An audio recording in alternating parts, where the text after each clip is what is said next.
Greetings, humans! Greetings, and welcome back to another fun-filled episode. Bear here, 29-year veteran of the woods. Can you believe it, people? We made it! Without your help, Bear could not have made it to 4 years. Not 1, not 2, not 3, but 4 years on YouTube. So, thank you, everybody. Thank you. Bear is very appreciative of everyone out there. All the people that have checked out the videos, all of the subscribers out there as well. Thank you so very much.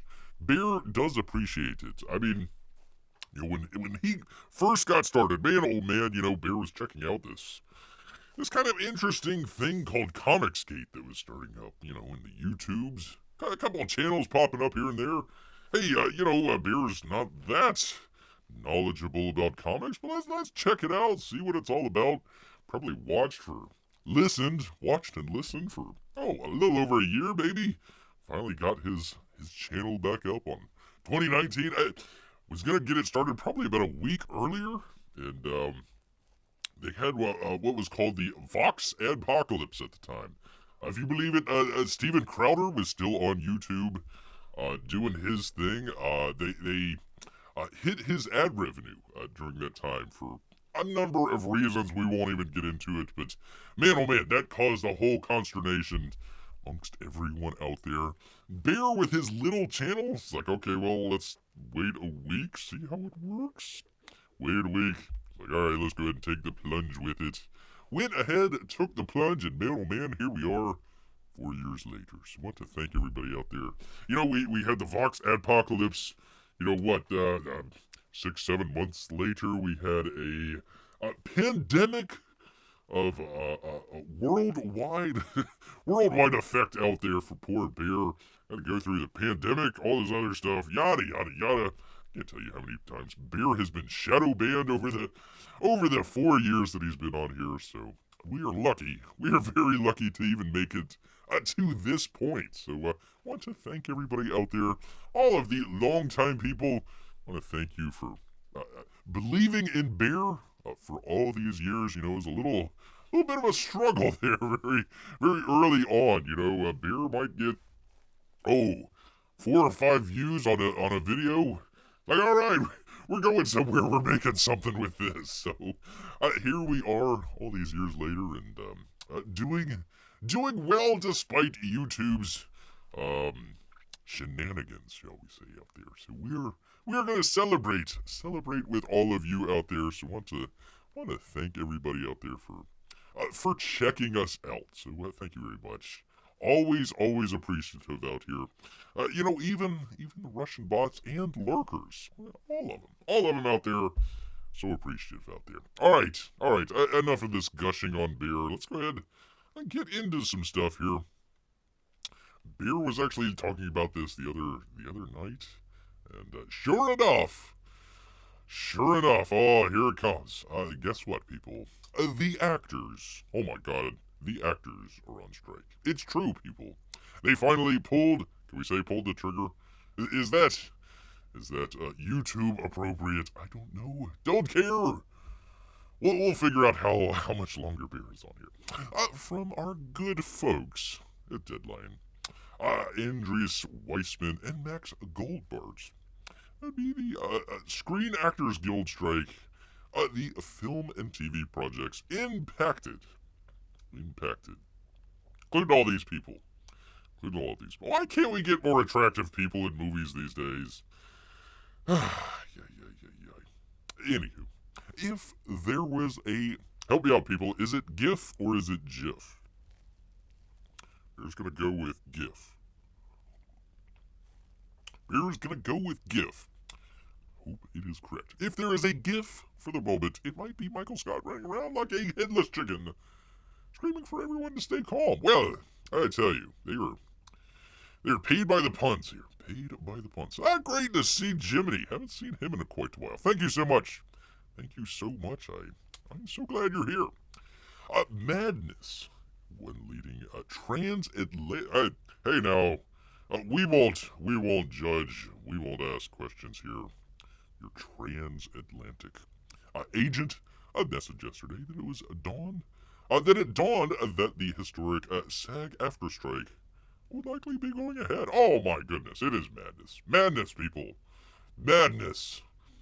Indeed, the contract negotiations between the Screenwriters Guild and the producers broke off last night, the night before last. And the Guild's National Board will meet this morning. U.S. time. Thank you. Better not be international time. To formally approve the launch of the strike. They did. As we reported, it will be the first actor strike since 1980, and the first time that the actors and writers have been on strike at the same time since 1960, when Ronald Reagan out there. We love Ronnie. Most people don't know that he was actually the Screen Actors Guild president way back then. Ronald Reagan was actually a pretty big movie star. 40s, 1950s, coming into the 1960s here, he was the Screenwriters Guild president. They actually, at that time, they were the ones that put into place all the stuff that the actors are complaining about now, the medical, the residuals, all that sort of stuff. That actually came. You better get on your knees, people, and thank Ronnie Reagan out there for all that good stuff. There you are. Great to see Melissa. Great to see Amy out here as well. Let's see. Can't believe you're picking on Matt Smith's goofy hair like that. No, his hair is fine. His hair is fine. It's the rest of his face there that's I'm not too sure about. You could probably cut some meat on that face right there. Use it as a butcher's block. Let's see. What Jimmy said. Well, okay. Beer's 4-year anniversary. There it goes. His audience turns on him that quickly. Thank you, Amy. Thank you so much. Repeating once again. I mean, we started the channel here. Man, oh man, under some cloudy weather. The Vox adpocalypse at the time. And like 6 months later, 8 months later, we get into the pandemic. Man, oh man, and shadow banning as well. Let's not forget shadow banning. Good old Google doesn't want to have anything to do with Comicsgate out there. So all that stuff, and a tiny little channel that doesn't get any promotion. Not on Twitter, not on what's the new one, Threads. Not on any of that stuff. So here we are. Here we are, people. There we go. And Melissa says, and by that I mean happy anniversary, Bear. Thank you, Melissa. Thank you. So actually, by the by, I want to thank both Amy and Melissa out there. Not only for, where is it? Is it this one? For the John Candy Bear. Very cool. Thank you so much. And also, a little popcorn fighting gif out here. Or GIF, if you prefer. Pretty cool. So thank you so much. Bear started the channel, didn't even plan on doing live shows. Had no even intention on doing live shows. So the response out there, doing stuff like this. Thank you so much. We do appreciate it, especially when we're making fun of Doctor Who out here. There he is. It's Doctor Who, right? Bear's not a big Doctor Who fan. He was Doctor Who, right? Maybe a couple years, because it was like a lady, right? They had some lady in there for like the last couple times. It's like, wait a minute, that ain't right. Something must have happened in that phone booth. I think it's a phone booth, right? I don't know. Whatever. Anywho. All right, let's see. Jimmy says, hey, Lester sisters, my computer died. Oh my God. Well, Jimmy had to bury his poor computer. I feel sorry for Jimmy.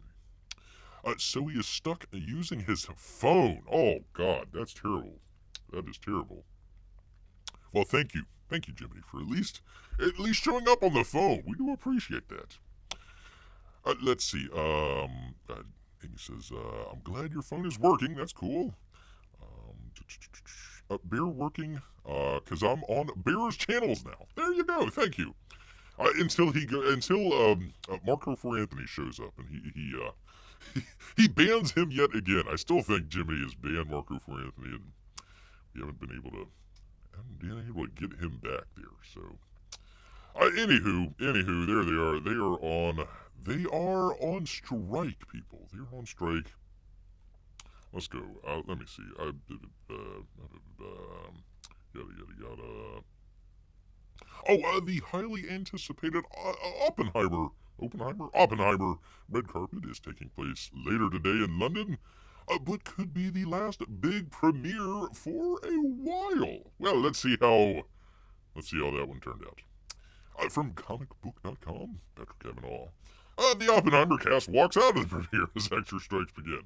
Well, that's how it goes. One of the first major actions that signals the impending extra strike. Oppenheimer. That's the movie about the atomic bomb.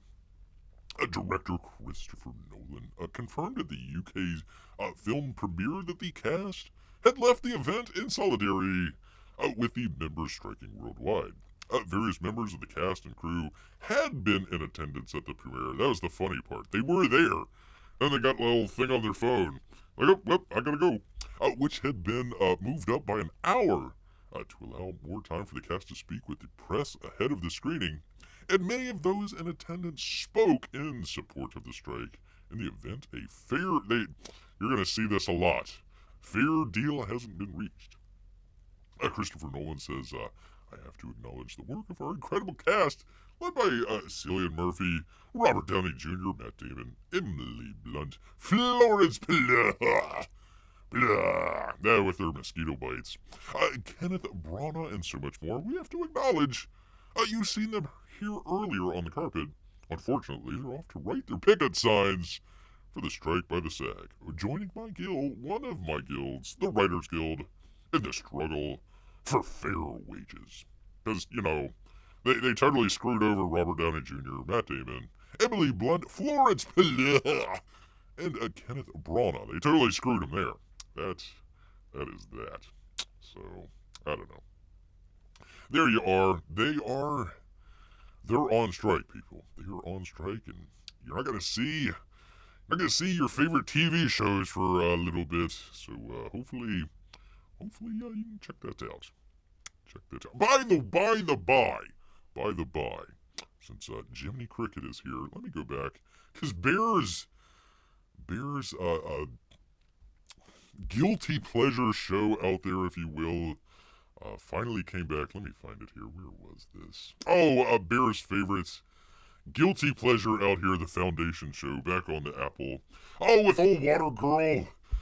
And, female Chris Rock. Space Jesus. But the great Lee Pace. Man, oh man, he steals every scene that he was in.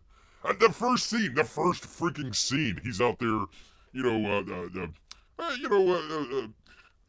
banging his robot maid, but that's a side thing. All of a sudden, the assassins come in to, take him out. Take old Brother Day out. And he's like, like, most people have, kung fu skills. He had, wang fu skills. Like, kicking him with the third leg and everything. Man, oh man, that was great. Oh man, and then they just completely crap on it with freaking Water Girl. Was it female Chris Rock? All the other people. Space Jesus is there doing his thing. That was actually some pretty cool stuff with Space Jesus. But other than that, I mean, they have the great scenes there with, it's kind of like how shall Bear describe it? Kind of like a sort of space, a sci-fi Game of Thrones. They kind of have that with Lee Pace just chewing up the scenes, doing great. Then on the other side, they have, female Chris Rock and Water Girl doing their. It's like they had to inject all the woke stuff, but they only chose one storyline to do it with. And, Lee Pace is over there doing his whole thing, and it's just the boss, man. He's doing all his stuff out there like an alpha Chad. That's right. There he is, doing just great work, excellent work. The rest of it, you can just fast forward through all that stuff. But anyways, he's trying to get married to this queen lady. Kind of interesting stuff out there. They have it where the emperor is three people. So you see Lee Pace. You got older. The older, they're all clones. So they have the old guy. Then they have Brother Day, which is Lee Pace, and then Brother Dawn, which is the younger guy there. And so he's gonna shake things up. He's gonna marry the queen there, and go off and do their own thing there. Break the genetic line. Oh, very cool, very interesting stuff. And then they cut from the Wang Fu over to freaking Water Girl, for crying out loud. So, anywho, that is a complete aside venture there, but there you are. That's what happens sometimes with beer.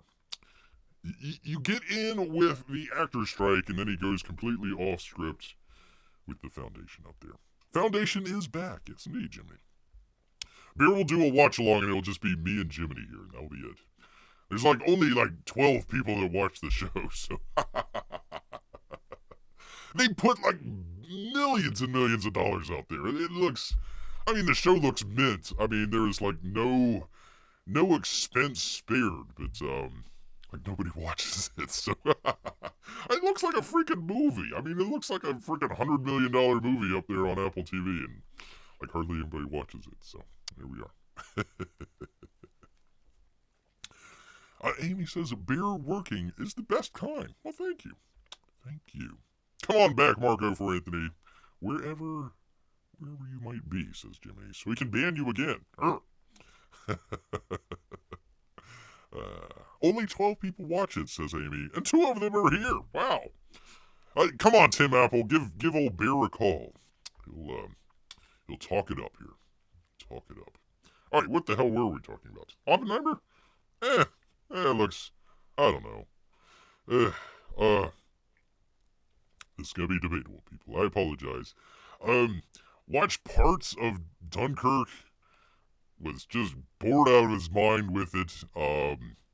Tenet, aka Bear calls Tenet, Bane the musical, Bane the Batman villain from the third film there. Bane.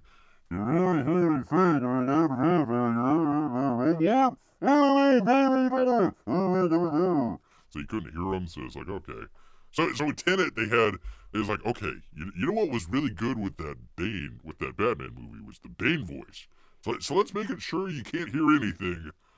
And then when you're cranking up your sound so you can finally hear what the hell they're saying because they're talking like this. And then the boom, the blah, blah, blah, blah, the freaking music comes on. You're like, ah! Yeah, so anyways, Oppenheimer, I felt like Tenet was just... it's just, I'm not looking forward to. Christopher Nolan, great director, but man, oh man, just I don't know, man. Anywho, moving to more films that Bear actually wants to check out here. That would be the Mission Impossible movie, Part 1 of Dead Reckoning. It says it's seeing a $78 million. Now here's where they kind of do a little trickery here.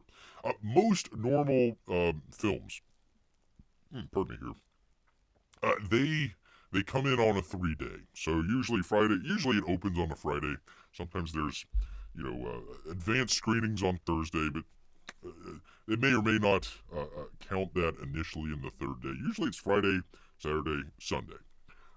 Because this film premiered, I want to say, Wednesday? Was it Wednesday or Thursday? Anyways, it was a 5-day.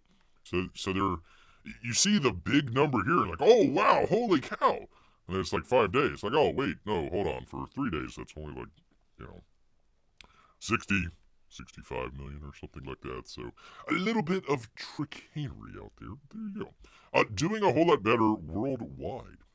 It says why the sequel is in a better position than Indy. I wonder why. That would be from Anthony D'Alessandro here at good folks at Deadline. Amy says, I hope Mark is okay. I haven't seen him around in a while. Well, blame Jiminy. He's the one that banned him. I assume everyone's okay if I just don't see them. There you go, Jimmy. He probably is very busy out there. Very busy. I think he was on a very, very different time zone, if Bear remembers correctly. So, we'll see. Want to wave Jimmy, we'll wave Jimmy out there, but want to wave to Mark out there. Hopefully he is out there listening to us. Some point in the future. Anywho, there we are. There is that. Let's see, what do they have here? for crying out loud. See, they do this. All right, let's follow along. Beer has a couple different selections here. They're pulling up older skewing. So one of the better films that come out to get a lot of box office. And then they throw the shade here with older skewing. It's like, is that a bad thing? I mean, like, oh God, stay home, old people. We don't want you to come see this movie. We just keep your money at home. Stay away out there. Well, hello, Jimmy. Hello. Very, very expensive Indiana Jones of the Dial of Destiny stumbled at the box office with an $83 million domestic start. That's Friday to Tuesday, so again, 5 days.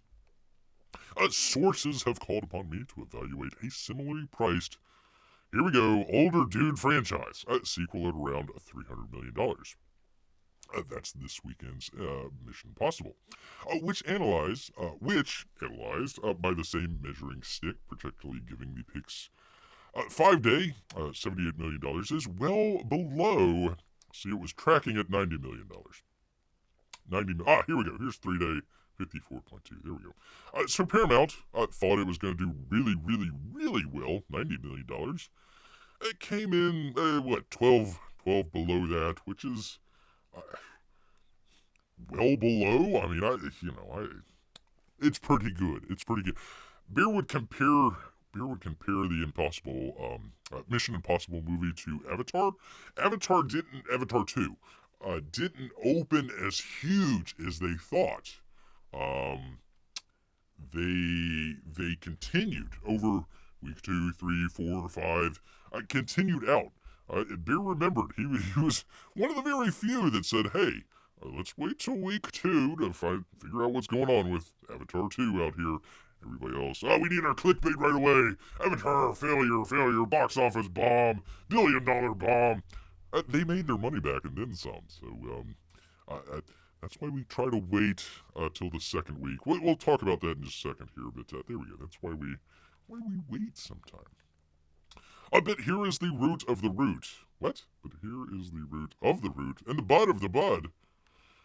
And then, okay, whatever. And that is Dead Reckoning and Dial of Destiny are not the same. Wow! Wow, that is some genius there. Genius thoughts. Already, it's a running global take of 122 million through yesterday. Dead Reckoning is on the verge of overtaking the $130 million start of Indiana Jones. In fact, Dead Reckoning is bound to have the upper hand in the long... That's what Bear just said. Particularly on a global basis. Yes, I just said that. No, Bear said that, for crying out loud. Anywho, let's go down here. Here we are. So, Mission Impossible, number 1, 4,327 theaters, quite a much. A number of those are the IMAX theaters, which are going to get replaced by the Oppenheimer movie. Oppenheimer, I think it has it for like 2 weeks, if Bear remembers correctly. Mission Impossible just had it for the 1 week. They're trying to push it to 2, but didn't work out, so... gosh. Embarrassment of riches for a theater owner. Oh gosh, do I do the Tom Cruise movie, or do I do the Christopher Nolan movie in my IMAX theater? Gosh, that's going to be a tough one. Sheesh. Either way you go, you're probably going to win. So there you go. 3-day, 54.2. 5 days, 78. That's just week 1. The better one. Holy cow, people. Anybody see this one coming? Nobody saw this one coming. Not even Anthony D'Alessandro here. Sound of Freedom. In about 1,000 less theaters, although it added about 400 theaters there. Came in pretty close. The 5-day for Mission Impossible, $78 million. The 2-week for Sound of Freedom was $82 million. In fact, let me see here. This is great.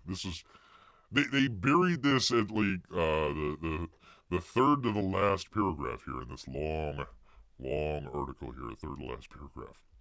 In 13 days, 13, not even 14, 13 days, Sound of Freedom with $82 million will have made more money than Everything Everywhere All at Once. That was the Oscar winner from last year. Everybody's like, oh, yay, Michelle Yeoh, oh, it's so great. Oh, we're gonna get back into the Chinese markets. We gotta give them a freaking Emmy. No, wait, an Oscar. Yeah, yay! That was everywhere. It completely blew them out of the water the first 13 days, not even the first 2 weeks. Of course, both movies appeal to polar opposites. Do they? I mean, uh, you're supposed to make movies for everybody. But it is interesting to note their comparison, as both movies were unexpected outliers that were unforeseen in their success at the box office. No. Your lifetime, your overseas, all of that stuff, the Chinese market, everything, including Mexico here. 77.1. Sound of Freedom blew them away in just less than 2 weeks with $82 million. No. One has success at the box office. The other one barely made money. I don't know how much everywhere all at once cost. Probably, I don't know, 40 to 60, let's just say. Sound of Freedom was probably in your 40s, maybe less than that. So there you go. This movie is stroking the Fox News Channel crowd to get out to the movies. Well, considering the people that you're talking about probably don't watch Fox News anymore, probably didn't help.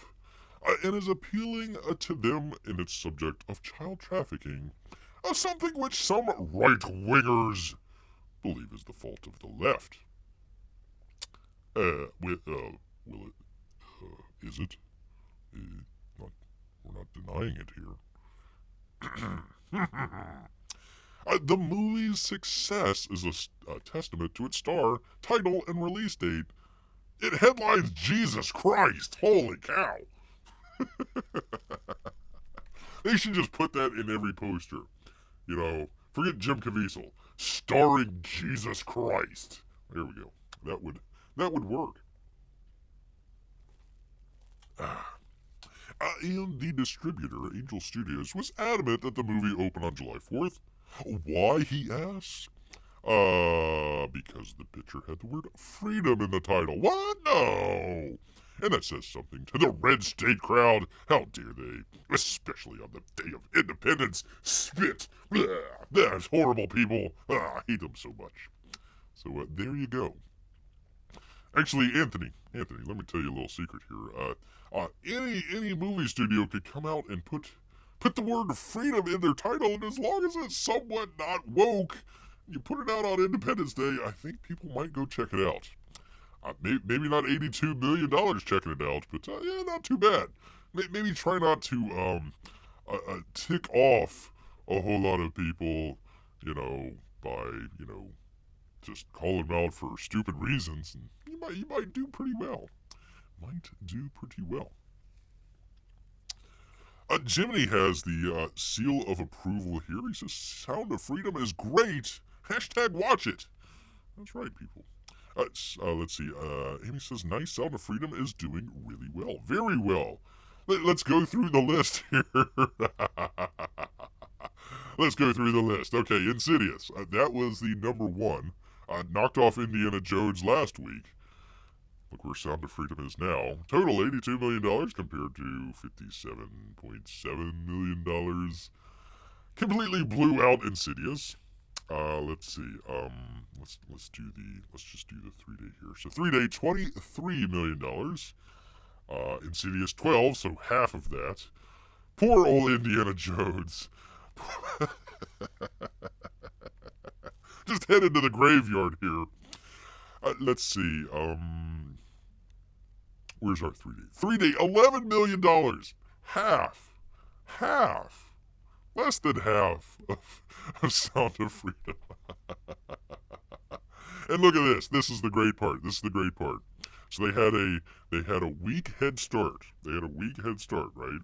Indiana Jones. Big movie. Everybody's got to go see it, right? Sound of Freedom with a less than 2 weeks. 13 days. $82 million. Oh boy, that's funny. Your other Disney film, Elemental, Let's see, what was the 3D? $8 million! Oh, for a Pixar film. That hurts, Bear. That really hurts, Bear. I mean, quite a lot. 125 at 5 weeks out there. Spider-Man doing really well. Did really well for itself.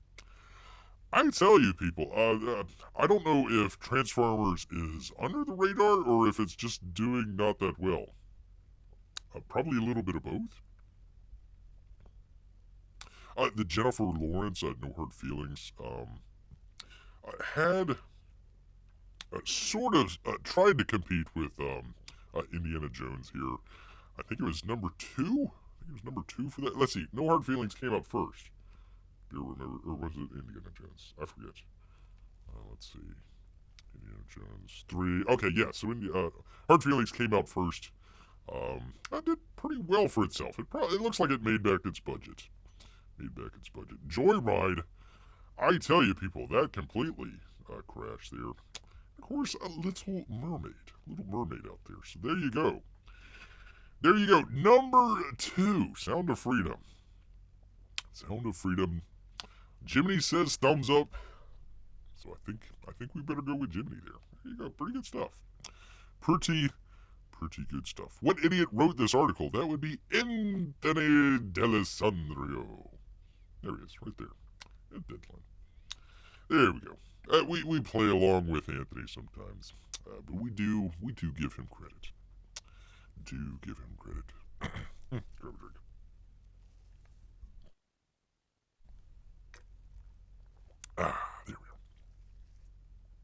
go. Let's see. Amy says they're both action movies about non-superheroes who are trying to beat the bad guy and save people. That's true, but one of them has a girl boss in there that totally berates the main character, and it's not his movie. So a little bit of a difference there. What do they mean, asked Jiminy, by polar opposites? Those who oppose child predators versus those who support them? I think that's what was left unsaid there, Jiminy. I think that was a little left unsaid there. That's why I kind of highlighted it. Let's see, where was that?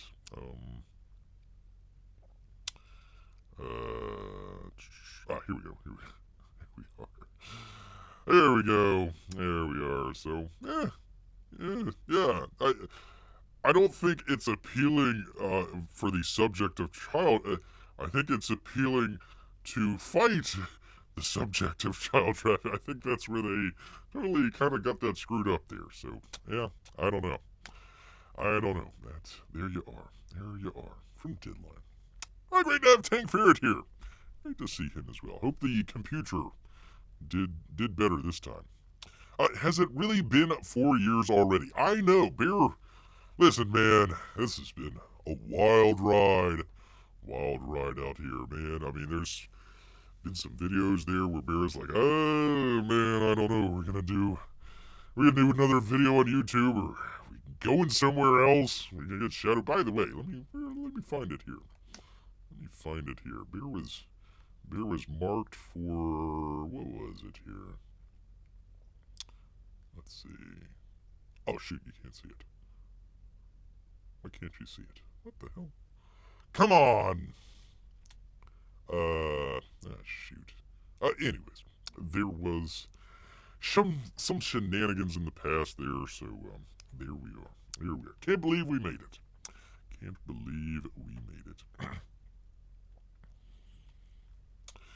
Amy asked, is there? I didn't see the new Mission Impossible. Go check it out. It just came out.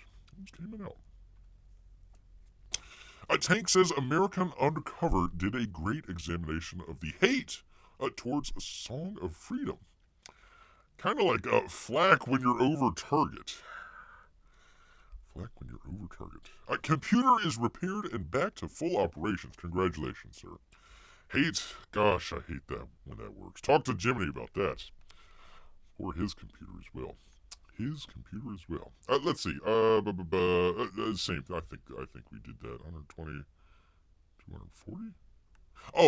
Just 122. Just 122 global. So there we are. Let's see. 78 U.S. 122 global for old Tom Cruise jumping a motorcycle off of a mountain.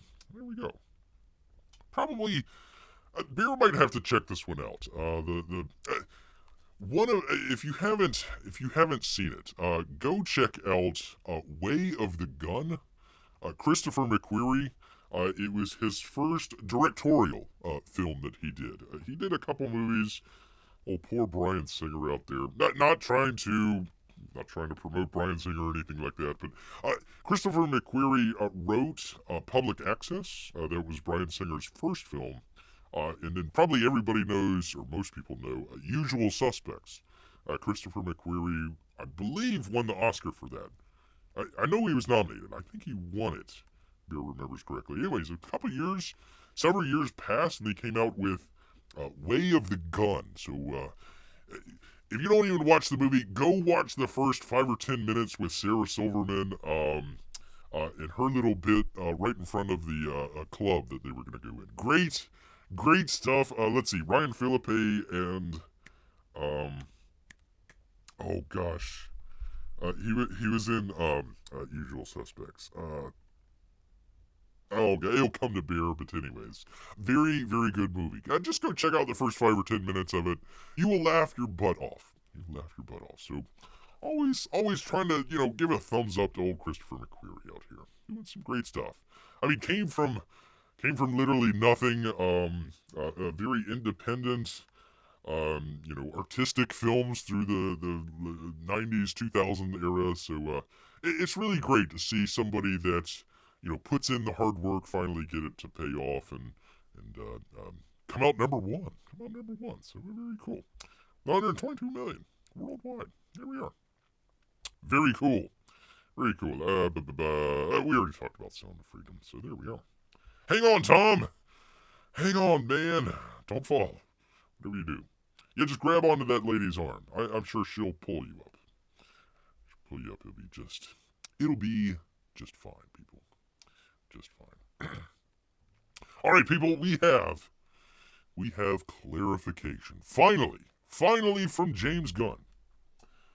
James Gunn's DC Universe reboot and returning characters, question mark, just got a lot more clear? I don't know. We'll find out from the geniuses here at Screen Rant. Let's see. Kai Young says, he, she, they say that new information from James Gunn and DC Studios finally fixes confusion concerning the canon status of previous DC EU characters in the new DC universe. So, Waller, right? Waller, and then they got the Peacemaker. There we go. James Gunn has revealed more details about the new DC universe, clearing up confusion regarding returning characters in DC Studios reboots. The director and producer, Peter Safran, were hired as co-CEOs, yada yada yada, blah blah blah blah blah blah. However, the prospect of some characters being rebooted while other stories carried on led to some confusion. Gee, I wonder why. Great to see P Money here. Sorry, I'm here for the celebration. Here we go. Here, let's do the celebrate. Where was it here? Hold on. There we go. There is the celebration for P Money out here. There we are. Woohoo! 4 years of scaring Timmy and the postman. Well, it's been quite a bit. Many packages have been dropped. Actually, Beer had email here. We'll get into some campaign updates in just a minute, but I just got an email. Cerberus is headed his way, so something to look forward to.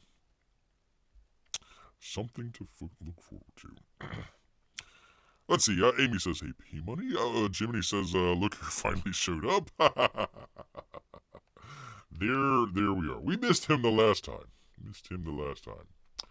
Which, by the way, people, I know everybody here is probably dutifully subscribed to Bear, but if he could put out a request, we are 7, I repeat, 7 subscribers away from 400 subscribers. So if you know anybody that is not subscribed to Bear's channel, now might be the time. Now might be the day.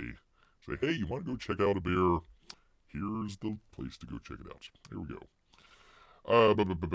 Since James Gunn has written and directed both 2021 Suicide Squad, I wouldn't call that a flop, but it didn't make any money. It lost, I don't know, $15-20 million, something like that. So, and its TV spin-off, Peacemaker for Warner Brothers. We still have no idea what the viewership was for that. They keep saying, "Oh, it's a great TV series. Oh, it did excellent." Well, what were the numbers? Oh,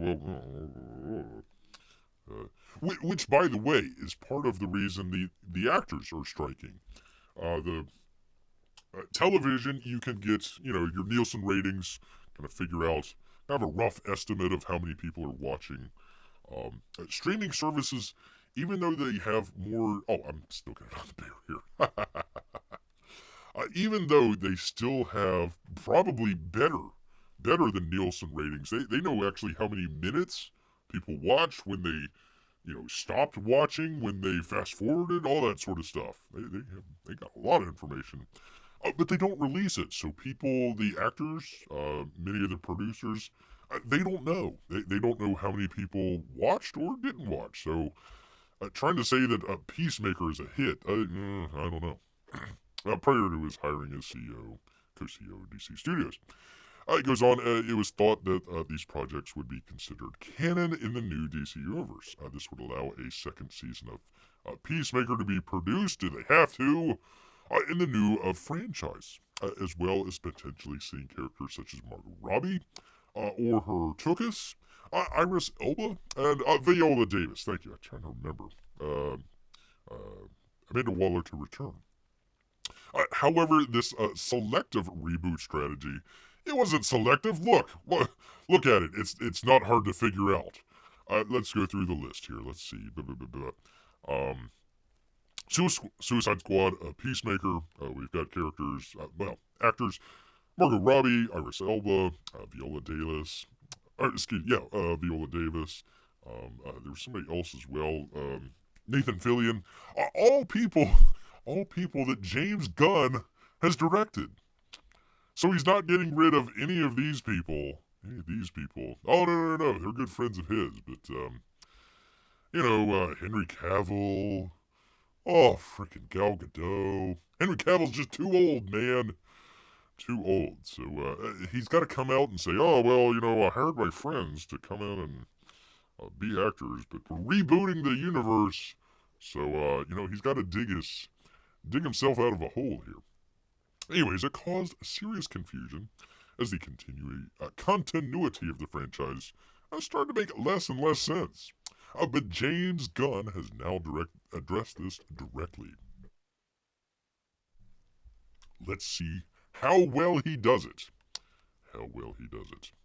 He says, on July 11, 2023, a date which will live in infamy, it was reported that Eddie, for crying out loud, these people would be joining David Cornsweat and old Horseface in the new DCU Superman. While this was an exciting development for the first film in the DC universe, Fillin's casting in particular caused a stir. The frequent collaborator of James Gunn had previously played the role of Corey Pitzner, aka TDK, the Detachable Kid. Wait, isn't he like 50? How can he be a kid? I don't know, whatever. In the Suicide Squad movie. And that was a DCEU film thought to be canon to the DCU. Many saw Fillin's double casting in the DC universe to be a major continuity problem and took to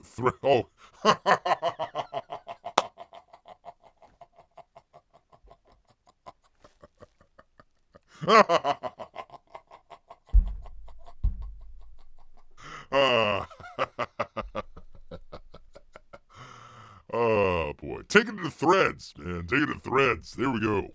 That's the place where all the cool people are at, including James Gunn. Even though they had 100 million people sign up, and then half of those people dropped off within 2 days. Good job, Zuck. You're doing a great job out there, man. You can't curse. Can't even say poop. Good old threads out there. Good old threads. During one recent exchange where Gunn was questioned, I asked him, I'm still laughing at threads, people, I'm sorry.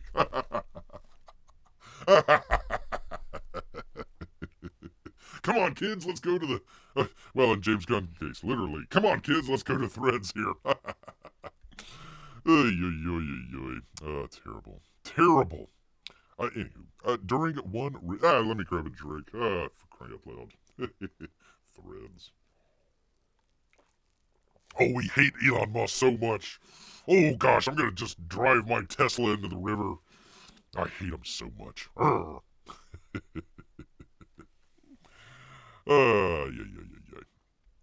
Oh, I am behind on the chats. Let me catch up here. Let's see.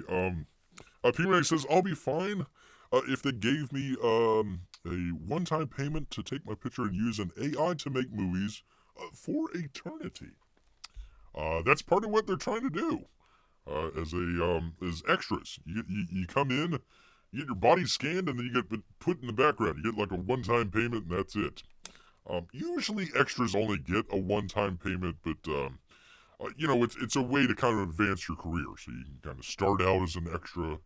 Wasn't there a Ricky Gervais? I think there was a Ricky Gervais. Might have been on HBO or something like that. Talked about extras in the film or TV industry. Kind of interesting thing there. But a way to kind of advance your career. You know, if you start out small and kind of get big. They're just taking everything out. They don't want to pay actors just sitting around there. So, if you want, go right ahead. Jimmy comes back and says that one-time payment had better be $100 billion. To cover all of these skeevy things that they can potentially do with my image. Well, I think that's a reasonable ask. I mean, it is eternity. It is eternity. That's what Bear can remember. That's a long time. That is a long time. P-Money, oh, yeah, well, you weren't here earlier. Yep, they're on strike. On strike. Strike one. We got a strike that could cause all movies to end for the next year, and people are worried about how fill-in fits in. Actually, that's a very good point. Because, again, one of the reasons that they casted... Let me go back here. One of the reasons that they casted... first off, they were Corn, Sweat, and Horseface here. They were going to do it at the 1st of July here. They were going to do it the 1st of July. So they hired these people really fast. They had a 2-week extension, which lasted until just the other day.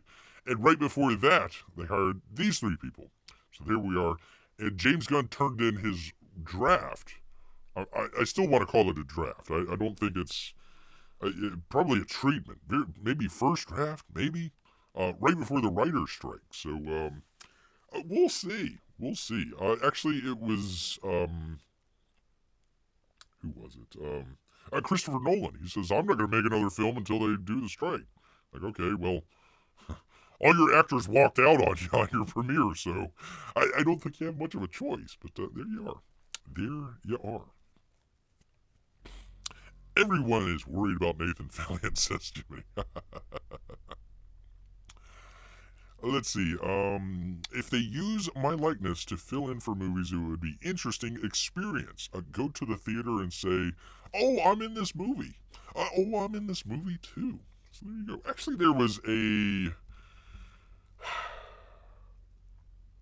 was Bruce Willis. It was a commercial for Bruce Willis. I can't remember what the commercial was, but Bruce Willis has kind of had some health issues here, so he couldn't do the normal commercial, but he's trying to get money for himself out there. So they ended up using an AI version of him. They scanned his face and did all that sort of stuff. So we'll see. We'll see how that turns out. We will see how that turns out. All right. Where were we? Oh, the threads. Oh, that.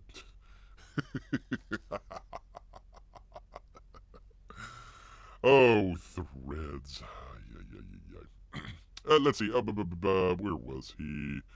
During one recent exchange where Gunn was questioned on how the Suicide Squad fits in with the DCU's new canon. Now that Fillion has been recast as Guy Gardner, a member of the Green Lantern's Corps, the DC Studios co-CEO responded with the major revelation. Get ready, people. DC Studio movies and canon start with Superman Legacy. Oh. Well, don't tell that racist that directed the Blue Beetle movie that. Man, he's gonna be really ticked off about that. Don't tell Jason Momoa. Hey. Confirming that instead of DC Studios' soft rebooting of the DCEU, which would have been smart, the franchise would be completely reset, although it's not. This quote-unquote clarification fixed any confusion that viewers might have had with the state of the DC Universe's new continuity and will have a more beneficial impact on the future of the DCU. Says you. I'm still confused. Still confused out here. Anyways, there we are. The idea that a soft reboot was perhaps preferable for some DC fans, or just moviegoers in general, since you spent the last 10 years building up these characters. Just send them off instead of just like, well, Superman just, Henry Cavill just appeared in the, end credit scene. There he goes, that's it, boom, bye. Sure, we were teasing another movie, but,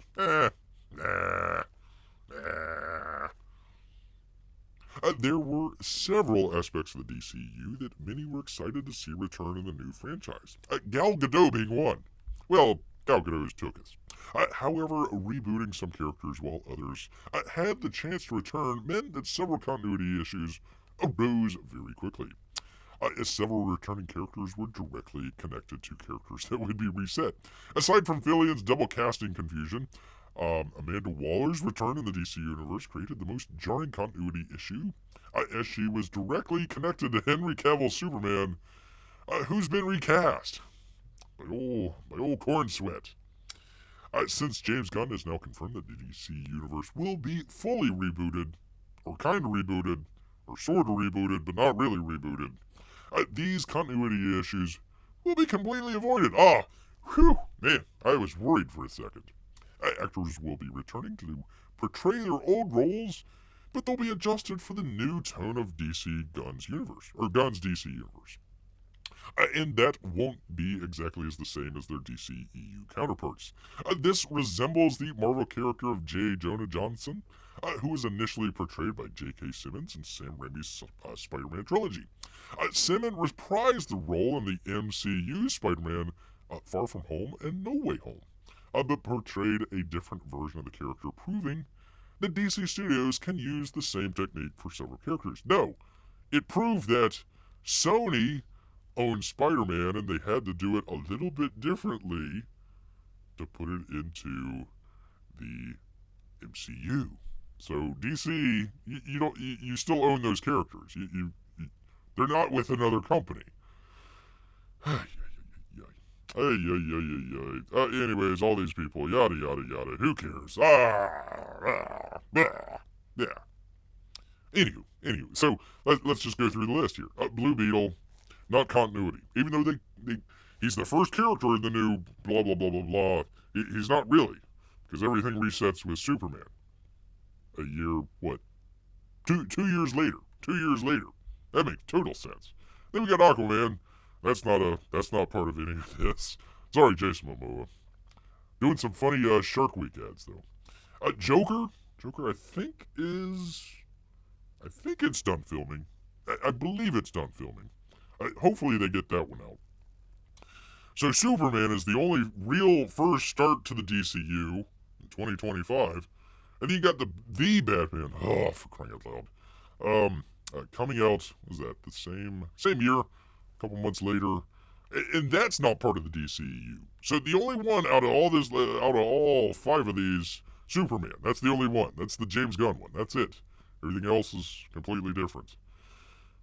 That makes complete sense. Oh man, James Gunn, I'm glad you cleared everything up. There. That's just great. That's just great. Oh, for crying out loud, I'm behind on the chat. The chat that has kept beer company all of these years. Thank you. Thank you so much. Let's see, Tank says, a bear keeps good company. Well, thank you, sir. Thank you. But don't tell him I said that. Oh, well, never mind. Tank says, oh no, we won't get sub-rate garbage for a whole year. Whatever shall I do? That's a good point. That's a good point because, let's see.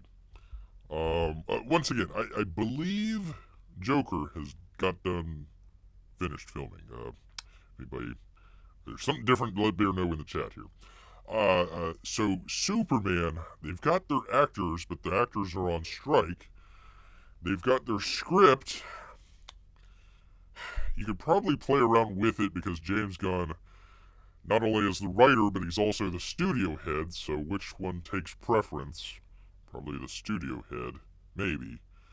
But do you think maybe I bet you they're probably going to push this back. They put it out as a hard and fast date. I bet you they're going to push that one back. I don't believe they have the script for this at all. I think they were still working on that. So Batman's definitely getting pushed back.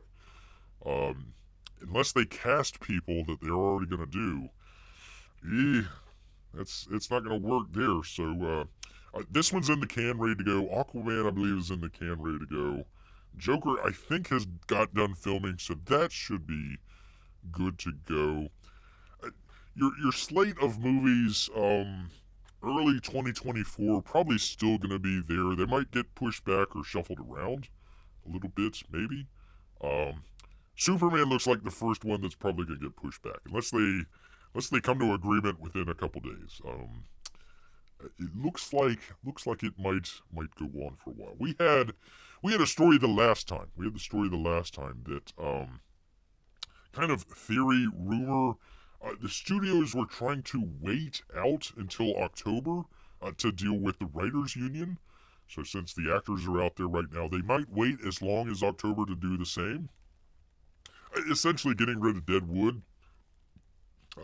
Force majeure.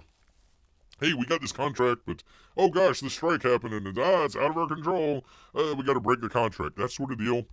Maybe they're trying to get rid of some of that. So we're looking at a couple months there at the very earliest. So yeah, kind of looking out there. The big thing will be TV. The big thing will be TV coming up with, because the writers struck first, so they didn't get their pilots and the episodes in. So TV is going to be worse off than movies. Movies will probably be later 2024. Probably you might have some good summer tentpoles. I'll have to look them up, but after that, your fall and winter stuff. That's going to be what's going to be impacted, and stuff in 2025. That's going to get pushed out even further. So we'll see on that one. We'll see. I'm going to go back. Too many chats here. Let's see. The Congress starring Robin Wright becomes more and more relevant. I have not seen that movie. That's interesting. I'll have to check that out. The Congress. Apex, great to see you. Great to see Apex here. Thank you so much. It's folks like Apex, folks like Tank. Of course, our Lester sisters out there. P-Money, I guess, maybe. Jiminy's, I guess. You folks, that's why Bear is doing the live shows. That's why we got the channel. We could have packed this up a long time ago if it wasn't for everybody out here. So thank you. Thank you so much. Great to see you here. Let's see, P-Money says, so they are totally, completely, no questioning, rebooting the entire DCU unless James Gunn decides to not reboot certain characters. God, they didn't even say that. It was like, where was that? Actors will be returned. Now this isn't James Gunn saying it. This is the geniuses at Screen Rant. So a little bit of salt here, but actors will be returning to portray their old roles, but they'll be adjusted for the new tone of Gunn's DC universe, and they won't be exactly the same as their DCEU counterparts. And then they give the example. Do you think your average moviegoer that just wants to go see a Superman movie is going to be... you need to get a flow chart out on this. It's like, okay, certain people are in, but certain people are out. They got a new Superman. I like the old Superman, but they got the new Superman. But There's like 5 new Batmans, but the new. I don't know. It makes it more confusing than less. Ay, ay, ay, ay, ay. Let's see, Amy says they make new Batman movies all the time. Why not just make additional tellings of DC characters if it seems appropriate and leave the original actors as an option? Because you get people used to, take your pick. Ben Affleck, people are starting to come around. In fact, Ben Affleck came out. It's like, it took me until the Flash movie to figure out the character. He's like, I finally figured out the character, and they totally got rid of him. They had George Clooney in the dang movie. I mean, it's like, okay, you're bringing George Clooney back. I don't know, whatever. They got The Batman, which is different from the James Gunn Batman that's going to be directed by the freaking Flash directors. That's, yay! It's a confusing mess. This is a confusing mess. It's crazy. Crazy. That's why Bear is kind of leaning on the side of they're trying to sell off the DC. Make some money out of that. We will see. Merc-Maid is better than Aquaman. Let's see. P-Money says, I agree, Amy, especially since they are doing sequels to movies like The Joker that has nothing to do with the DCU. And they have the movie The Joker, which doesn't have a Batman in it, which is a really weird, odd. I mean, it's like peanut butter without jelly. It's like, sure, you can make a movie about peanut butter, but it's better with jelly. Yay! It's odd. It's odd for beer. Odd for beer. Let's see. He says, I hope it wasn't an argument to the death. Oh, my goodness. Oh, yeah. Oh, great to see Grant here. Great to see Grant. Discord. Bear needs to get his Discord back up. He had the Discord. I don't know what happened to it, so I need to reset the password or something like that to get on it. Let's see. Oh, Tank's got to go. Take care, Tank. Appreciate having you here. Hope you swing back by another time. Great to have him here. All right. Anyways, that was James Gunn's figuring out of whatever the heck is going on over at DC. And speaking of what the heck is going on, what the heck is going on with Disney? I don't know. I have no idea what's going on with Disney. P-Money says, we need to start a peanut butter and sandwich shared cinematic universe. There we go. Who owns the IP for peanut butter and or jelly out there? Don't know. All right, people. Disney is doing their best to ruin everyone's childhood. They aren't content until everybody's childhood is renewed. First, set photos for Disney's live-action Snow White and the Seven. By the way, 7 Dwarfs. Okay, let's check this off here. Snow White, and the 7 Dwarves. The Dwarfs. They're little people. They're little tiny people. By the way, Bounty in a comic and Spencer Becooley. Though Disney is likely looking for a hit to help repair their cinematic reputation in the wake of recent output, more like a toilet flush. Recently leaked set photos from their upcoming Snow White and the 7 Dwarfs suggest that live-action remake is well on its way to becoming yet another box office disaster. What? No, it couldn't be. It couldn't. I mean, how could Disney screw up the classic Snow White? Look at there. I mean, looks pretty good. Looks like they did kind of a remake years later. I mean, it pretty close in comparison there between the two. I mean, not bad. They could go back to the well there and continue on with all that stuff. Looks pretty good. Snow White. Snow White, remember the Seven Dwarfs. Brothers Grimm, kind of a Scandinavian, German, sort of fairy tales out there. Snow White and the Seven Dwarfs. Let's take a look at the new Snow White and the Seven Dwarfs.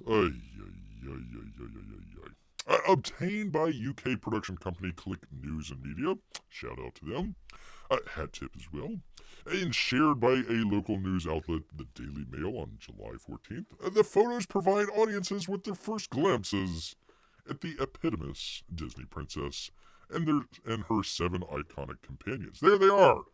Bunch of gay pirates. There's only one short guy. Only one short guy. Not only are they not short, they're not the correct ethnicity, if we will. Though Snow White and Jonathan, the Robin Hood-esque character replacement for the prince, can also be seen in the photo. Can they? Is the prince in there? I guess he is. They are being portrayed by stand-ins rather than the respective actors. Okay, so they're not the same actors, but the same clothing. Oh, good God.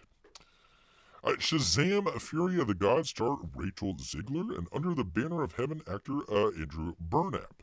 So the lady in the red there, why Snow White is in red, I have no idea. It's going to be a different actress, Hispanic actress. Depicting the film's core set of protagonists walking through the field. The most noticeable aspect of these behind-the-scenes shots is the fact that the so-called, quote, 7 dwarves are anything but. Rather, they are now subtly diverse in appearance, with their heights running the gamut from a singular actual little person, that being Pirates of the Caribbean franchise star Martin Klebe, Kleba, Klebba, Kleba, whatever, to various average-sized humans. Further, this visual diversity also extends the group's immutable traits such as their skin color and gender. Oh, that's right. Yeah, why is the lady in there? Shouldn't they be all fellas? Rather than being a uniform group of white male dwarves, which that's what the old one was. A shared attribute informed by the origins of German folklore. Snow White's saviors now include black men and women. Poor guys. It's not that one. There we go. There they are. Though the cast for the group of merry forest dwellers has yet to be fully revealed, Disney has thus far confirmed that the aforementioned Kleba will be playing Grumpy. Oh, good lord. While actress Dujana Gift will make her cinematic debut as one of the black female newcomers. Maple? You're calling her Maple? Oh, for crying out loud.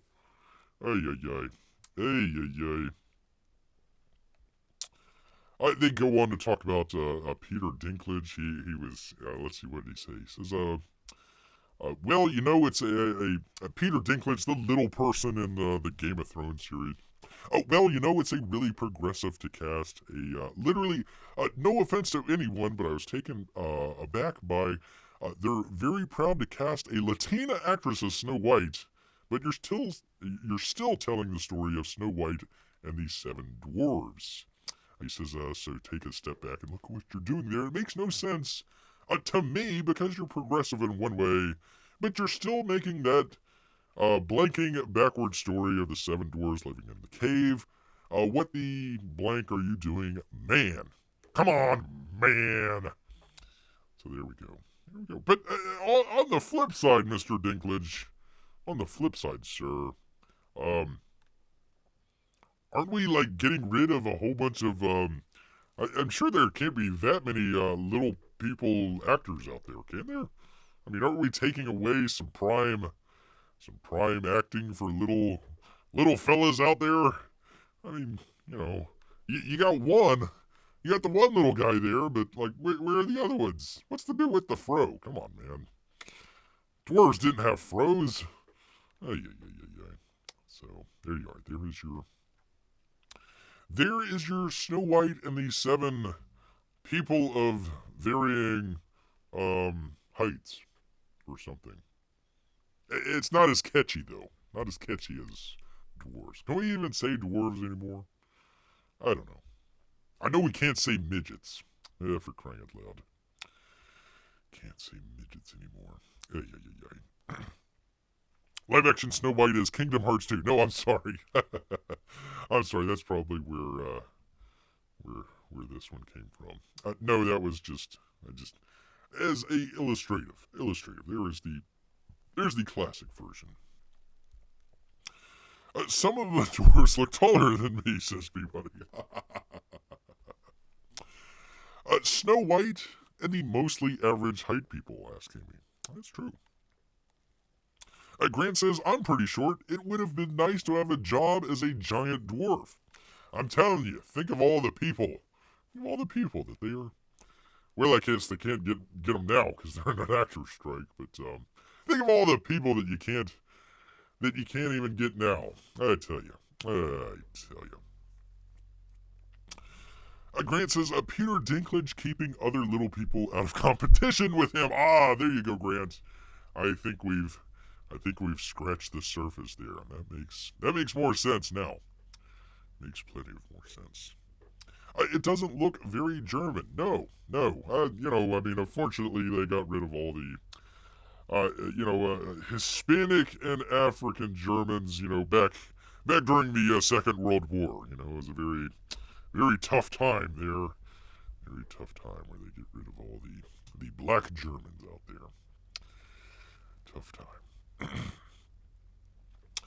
So one of them is a short dwarf. I can't believe saying short dwarf doesn't fit all 7. No, not at all. Not at all. Some little people can have froze. Oh, okay. Just be nice if it were a little person. That's true. I guess that's true. Still waiting on the race-swapped triumph of the will. I mean, if we're going to go out there with German-made films, or German-made, cultural stuff in the past there, I want to see the race-swapped triumph of the will. Come on, Disney. Come on, man. You can do it. Who's that man in the blue supposed to be? Oh, let me go back here. Let me go back to the 7 quote-unquote dwarves. I don't know. Maybe the prince? Let's see. 1, 2, 3, 4, 5, 6, 7. Well, no, they got 7 people there, so it couldn't be the prince. Oh, I don't know. 1, 2, 3, 4, 5, 6, 7. No, there's 8. There's must be 2 different ones. So maybe he's the prince? Maybe? But why is he leading the dwarf? Well, why is he leading the 7 people? And why is he leading the 6.5 people? What's up with that? I don't know, man. Couldn't tell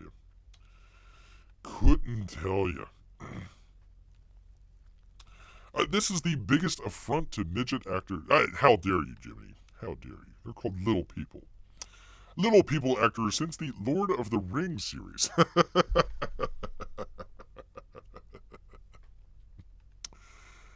Those were some beautiful drawings back when Disney knew how to do animation. That's true, Amy. That is true. Let's see. Can they even call her Snow White anymore? Doesn't that include other? Yeah, how are you going to put it as a Hispanic actress, as Snow White? I mean, she was, I think described as, what was it? White as the snow. Like, her lips are red as blood, and her hair is black. I forget what the... So they laid it out. They laid it out in the actual fairy tale, and just decided to swap it out for some reason. I don't know. Whatever.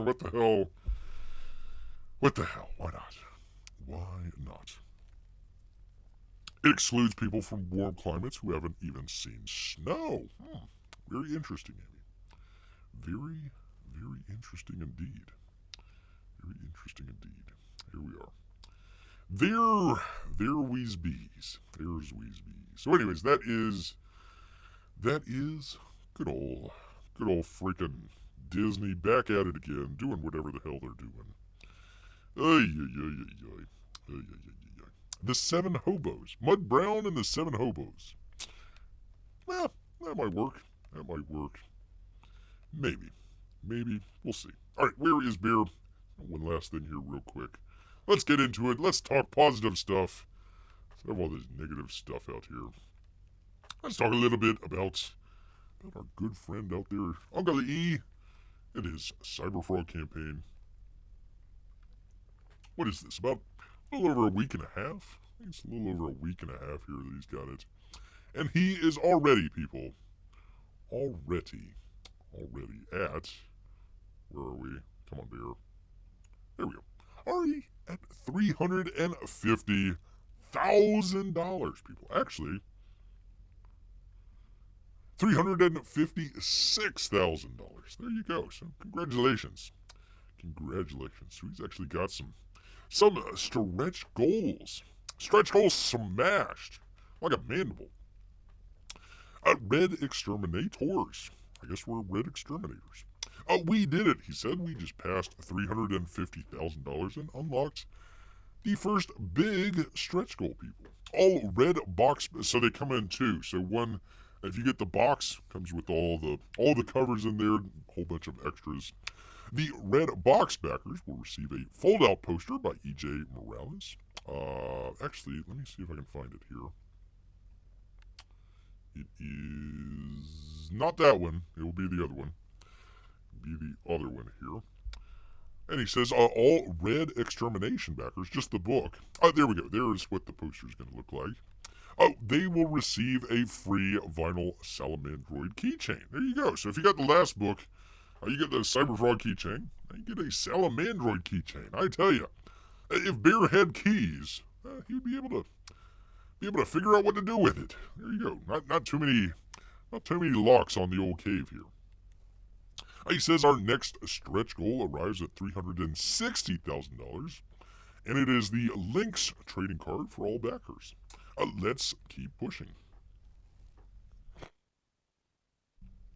There is Lynx there off to the left. The character there in white. There you go. He says, meanwhile, last night I launched a campaign to fund posters with Dale Keown's Pit. Big 24 by 36 inch posters sporting new colors by Keown himself. And you can back him. Let me see if this will work. Come on. Let's see if this will work, people. Nope, not even close. For crying out loud. Anyways, just go check out if Indiegogo isn't shadow banning at the Dale Keown Pit posters out there. Anyways, he says all caps comics is on the move. Let's go. Woo. Let's go. So there you go. There's Uncle E with the CyberFrog out there. Some good stuff. Probably some more covers coming. But for right now we got the two that you see plus the third one that they were doing for the 24-hour variant. So if you want that, go back, check out Bear's campaign review that he did. By the way, thank you everybody out there that checked it out. Doing pretty good. There is a hopefully a secret way that you can get the 24-hour variants. You get your normal book or whatever you want to get. Go to checkout and look at the add-ons. And hopefully, if he hasn't figured it out by now, there should be a option there where you can get, I believe it was 10. So you got to buy 10 in bulk. But you can get the 24-hour variant if you buy it in bulk. So you can check that out. But hopefully some more covers coming here relatively soon. Hopefully. We will see. I think it was like a heroes cover and a villains cover. Villains cover out there. P-Money says, I had no idea CyberFrog consider himself American. Well, he's in New Jersey, so I guess he's American. He's about as American as anybody else climbing up over the border, so why not? What the heck? Amy says he's lived here long enough. That's true. That is true. Amy and Melissa all are in agreement about the patriotic frog cover. Very cool. P-Mike says, since the frog didn't become a cyberfrog until he was on American soil, is that why he is not an illegal immigrant? No, he's a frog, for crying out loud. Like, Bear is an American citizen. Well, maybe not citizen, but he's an American. He is an American. He's not no Canadian bear, that's for sure. Maybe he really just likes America. Or hates the bees, where he's just stabbing it with the pole there. There you go. CyberFrog's an anchor baby. Oh, God. Do not tell Uncle E that Bear even came close to saying that. He's self-made, says Grant, worked himself all the way to the top of being a cyber tadpole. That's true. That's true. Anywho. Oh, pardon me, people. There were 3 covers. So you got the Dale Keown. You get the... Oh, wait a minute. No. That's correct. So the other one was the 24-hour variant. So I apologize. So you got the E.J. Morales. You got the Dale Keown cover. And then this one, the one where they're jumping out there, that was the 24-hour variant. I apologize, people. I apologize. So you get the flag. You get the flag one. You check that one out. And you can also check out the Dale Keown. So hopefully they'll come out with a couple more here relatively soon. While so much hostility towards Canadian bears, build the Ameri-Canadian wall. Maybe. May have to. We may have. Is it to keep the Canadians out or to keep the Americans in? That would be the question. That'd be the question out there. All right, people, and I've got to use it every time here, people. There's not a time that we can't do it without showing Angry Aaron. Old Angry Aaron Lopresti out here. Still angry that he's only getting $12 from the guy. Like, oh, look, a stack of money. No, it's all ones. Sorry, it's all ones, Aaron. That's why he's angry. That's why he's angry out there.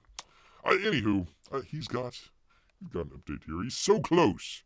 So close, people. Hey, everyone. Hey, Aaron. All of the Wraith of God Blood Hunter story is penciled, inked, and with the colorist. All of the nightclub story is penciled, inked, and with the colorist. All of the Garbage Man story is penciled, inked, and with the colorist.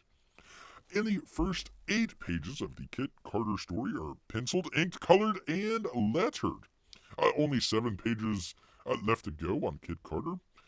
Remain to be penciled, inked, colored, and lettered. It's very exciting to see the end of the tunnel. It won't be long now. I hope not.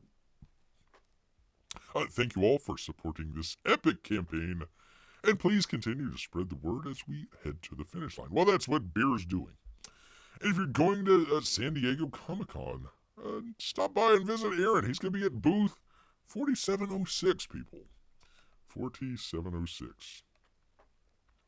Bear would, but it's all the way across the country, and they probably don't let bears in. Probably don't. That would be Bear's guess there. So there we are. But if you are in the area, then go say hi to Aaron.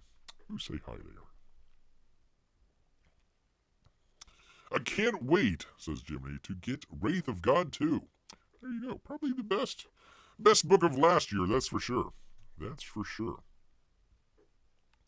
Jiminy says, poor Aaron. Let's go back. No, this was actually from the Ghosts. The Ghosts of Matacumba Keys. That would be Graham Nolan. Graham Nolan, he did that. He drew in Aaron here. So Bear always, oh man, ever since he did that, it's like, okay, I've got to show this every single time we talk about Aaron Lopresti, because a splitting image there. Splitting image of old awesome Aaron. There we are. Poor Aaron. No awesome Aaron, that's true. Let's see, P-Mike says, not close, so close. Oh, wait, let's see, boycott donuts, beer, hockey, and poutine. Except for poutine, I love it. What? No, no, that is a terrible boycott. Let's see, beer, Bear needs his beer. Bear needs his hockey. Oh, for crying out loud. Poor Patty Ice. Poor Patty Maroon headed to parts unknown. Corey Perry's being shipped off. Like half of the team's being shipped. I'm sorry, people. Beer's talking sports ball here, but like half of his hockey team is just Splitsville. Yeah. I tell you what. Anywho, no. So Beer cannot. Beer's only boycotting of hockey is whenever they're on ESPN. Did not watch a single second of ESPN. Not at all. Let's see. Grant says, I wish I could go to some cons. Well, you can make it to San Diego Comic-Con. Unfortunately for Bear, it's all the way across the country. It'll be a long trip. Long trip. Aaron, being at Comic-Con may actually be a top attraction, considering no Hollywood stars are apparently going this year. That's true, P-Money. That is true. They're probably going to scale a lot of that stuff back, too. So, yeah. I mean, hopefully you've got a number of actual comic fans going and not, like, just movie or TV star fans going, you know? I mean, hopefully they give a little bit of love. Let's see. I remember Aaron was going. Who else was going? I can't remember if Matt Costin was going or not. I think there were a couple West Coast people that are going. Not sure if Mike Miller was going, but, yeah, apparently there's going to be some people there, so go check that out. I wonder if Eric Nadoltowski's going to be there. That'd be pretty cool. Pretty cool. A Bear could sneak into Comic-Con as a furry. How dare you, sir? How dare you? Bear is practically Canadian. No, just couldn't deal with the NFL and college footballs. Just went to crap and used to love basketball. Oh, basketballs went to crap. Baseball's boring as hell. I'd be running out of sports here. Bear was just glad that they could actually fight. And of course, the old Lightning get rid of our best fighter. Our two best fighters, for crying out loud. Crying out loud. Anywho, do I have one more? We do, people. We actually have one more. That would be... Beer can find it here. That would be from good old Von Klaus out here. That would be the Terror. Terror in the Trenches. We're starting to ship. He says, greetings, fiends. The books are packaged and about to go out. It's going very smoothly so far. Thank you for making all of this happen, which is great because he had some delays. Oh, that looks great. He had some delays with the printer, but they got it all worked out. There they are. I like when some of the campaigns come out and have their own, like, strip of tape. I think that's pretty cool. They should actually, like, use that as an add-on or something like that. Get like, a little bit with it. I think that would have been pretty cool. I mean, you got to cut into it. It's terrible. Pretty cool. And he's also got the little stamp on the back there, which is... he did that for the Monster MD book. So there you go. That would be your Fiend in Comics, the Vonster. So there you go. Very cool stuff. Looking forward to Terror in the Trenches. Monster MD was a thick book, and this looks to be pretty thick as well. I think it's over 100 pages. I forget exactly how many. So you are definitely getting your money's worth. Definitely. Maybe a cool-looking reusable box, says Grant. I mean, I wouldn't go all out and spend a whole bunch of money on the... I mean, he's got the Gemini mailer, which is fine, so that's fine. No, just the tape there. I mean, he's already spent the money to make the tape. Might as well just, hey, easy to reach stretch goal, and you get a little strip of it inside of there. I mean, you wouldn't be paying for shipping or anything like that. Just be able to...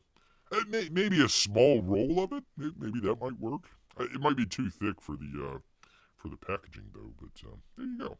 And maybe you could fold it up. Maybe not put it in a roll. Just kind of fold it. There you go. So, anyways, there you are. Looking forward to Terror in the Trenches, people. Terror in the Trenches. Looks like some good stuff. Oh God, why am I showing freaking? Where is this? Where is this? There we are. There we are. There we are. Anything else? No, no. All he's got, all Bear has left, is his thanks. Thanks to all of you out there. All of you. We made it to 4 years. Bear never even intended to do live shows, and here we are. Pretty much all Bear's doing these days is live shows. So, we'll get back into some box openings. We did a campaign review of CyberFrog III, so hopefully you were able to check that out. If not live, check out the video. Some good stuff.